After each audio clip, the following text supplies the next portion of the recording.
If the Axial Rift, the Bomber, and the original Scorpion had a baby, it would look like this.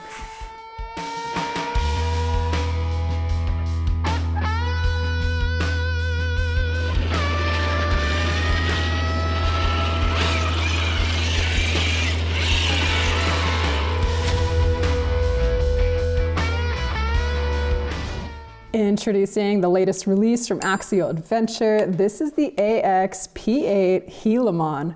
It is a 1/8 scale, massive 2.2 wheel-sized caged trail buggy named after the Gila monster, which is the largest lizard in the United States.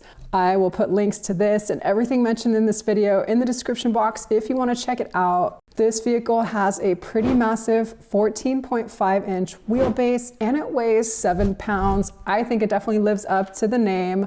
I mean, look at that flex, kind of crazy. This rig is designed to be mega capable on rocky technical terrain, so we're definitely going to test that out today. Here it is next to my 1/6 scale SCX6 Honcho and my 1/10 scale Axial Bomber. Size-wise, this is in between both of those, but it doesn't feel too big. It would be fine to run alongside either of those scales. It goes for $579.99 at the release, which is a steep price tag, but we're going to take a look at some of the really interesting features they've added to this all-new platform. One feature I am super excited about, never seen before on an RC, it's equipped with Axial Selectable Drive, or ASD, in our rear axle. There's a micro servo here on the rear axle, which is controlled by a 3rd channel switch on your transmitter. This allows you to momentarily lock out either your rear driver or rear passenger wheel. It's the RC version of cutting brakes. It allows the vehicle to turn really tightly, even more so than the dig units we've seen on previous Axial releases. You can also set up ASD in the front axle. You'll just have to purchase the components for that separately. Let's take a look at a scenario where I used ASD while out on the rocks. We have a tight corner here with a steep drop off on the other side, a high consequence turn. We're going to remember that down on the 3rd channel button on the transmitter locks the rear passenger wheel, up locks the rear driver wheel. For this feature, we're going to lock the rear passenger. Let's see how it goes.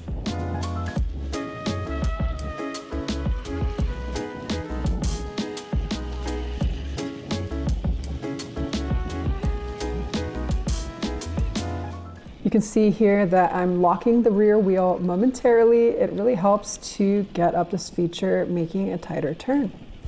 Pretty neat. It does take a little practice to know when to use it and to remember up or down for which wheel. Pretty interesting feature. The first time I've ever seen it in an RC crawler. It's been really fun to integrate into my driving. Stoked to see that Axial added color changing LEDs to this. You can cycle through 7 different colors using the button on the rear here. I'm a big fan. You can change the color to match your livery or just distinguish your vehicle out on the trail when you're driving at night. It comes almost ready to run with everything you see here. Of course, you're going to get the 1/8 scale Gilamon buggy. We'll talk about that in a lot more detail. It comes with a Spectrum DX3 3-channel transmitter, a Spectrum SR515 5-channel receiver, a brushed 21-turn motor paired with a Spectrum Firma 70-amp brush speed control. You're also going to get 2 Spectrum servos, a steering servo up front here. The steering servo comes with a metal servo horn and a micro servo on the rear axle for the ASD function. It comes fully assembled. Everything's pre-installed and set up from the factory. It also comes with a user manual, some information cards about upgrade options, 4 AA's for the transmitter, and a few basic tools. You'll need to provide your own 2 or 3S LiPo battery with an IC3 or EC3 connector, as well as a charger. I really like how easily accessible the battery tray is. The front panel up here snaps open, no body clips, hallelujah. The battery is held in place by Velcro and forward mounted, keeping your weight bias towards the front of the rig. It can fit a wide range of battery sizes. I'm using this 4000 milliamp Spectrum 3S here. It is a smart battery paired with the DX3. You're gonna get battery telemetry. It'll show you how much power you have left with these lights here on the transmitter. Let's take a closer look at some of the exterior features. I think this platform takes the best of the Rift, the Bomber, and the Scorpion, puts it all in one vehicle. For the exterior here, we get a pretty rigid composite plastic cage. It's covered in several Lexan body panels that come in 2 different livery options, the lime green with silver and black that I got, as well as red and white. We also get a scaled out interior with 2 driver figures. I printed out my own head from Night Customs. We're gonna add that to the rig after I get it painted up like I did in my recent Vanquish H10 optic. I'll put a link to that video up here. For now though, we have 2 dudes, shiny black plastic, not very realistic looking, so maybe we can add some more scale details there in the future. For the axles, look how freaking huge these are.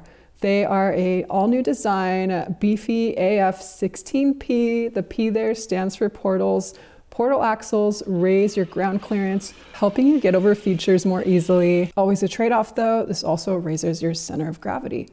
As I mentioned, the rear axle includes ASD with the Spectrum microservo installed, and the front axle is ASD compatible. The components are sold separately if you'd like to do that conversion. We get an axle mounted servo on the passenger side here. There is space up here to add a servo winch.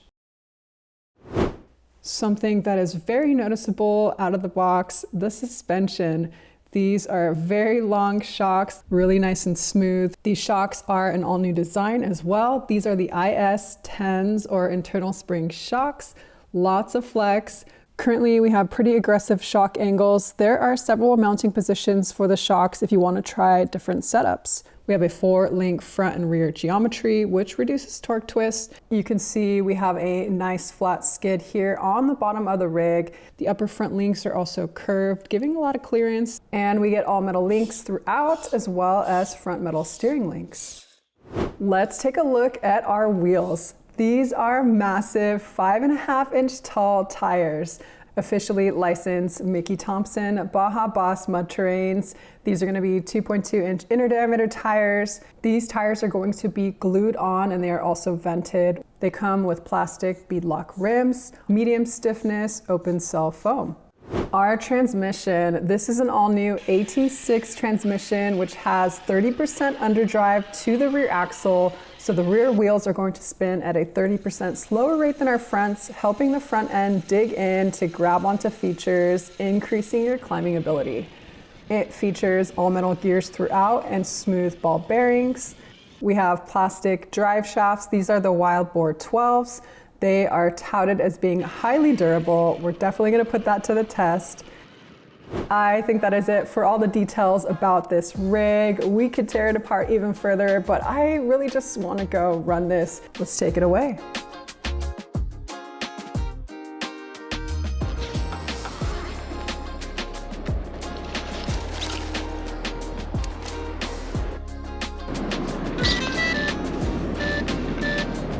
All right, here we go. Here we are going to maiden run the Gilamon. I found these really cool rock outcroppings. Here's a mini one, we're gonna try this one first. I actually climbed up one of them the other day and I thought it would be the perfect terrain for something like the Gilamon. Let's try our first feature.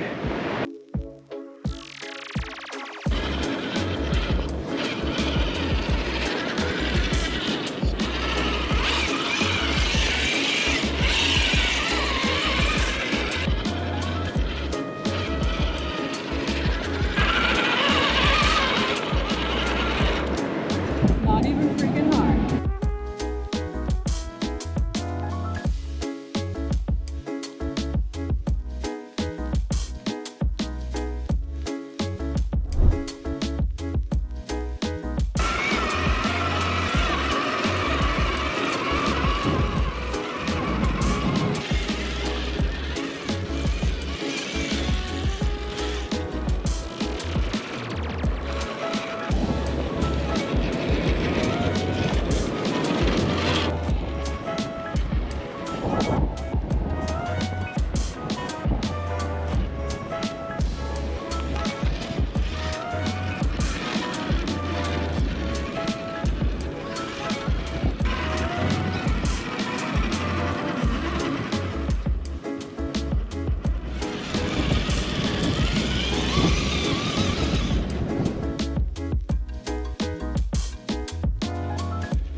Okay, so we're gonna do this ridge here. I'm gonna try and do this one-handed driving.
As I was hiking back to the car, I wanted to see whether this rig would be a good replacement for something like the Axial Bomber, which has been discontinued.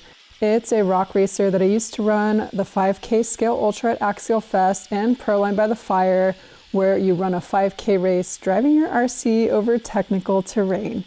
My pace here is a brisk walk, and it can definitely keep up with that trail pace and then some. This is about 2/3 throttle with my battery reaching its end. I think the suspension is a bit bouncy for a rock racer. It's more tuned for slower crawling. So while I think this could be good as a replacement for the Axial Bomber, it probably needs a different shock setup, and out of the box, it's probably designed for more slower trail crawling. So what are my initial thoughts after the first maiden? It's definitely a capable rig. Sometimes though, the pumpkins seem a little bit too big. They seem to be the thing that gets hung up most often. Some pros, the ASD function is pretty neat, first of its kind to my knowledge. Cool to see companies pushing the boundaries and adding features that mimic what's going on in the full-scale crawling world. Color LEDs, always fun, always a big fan.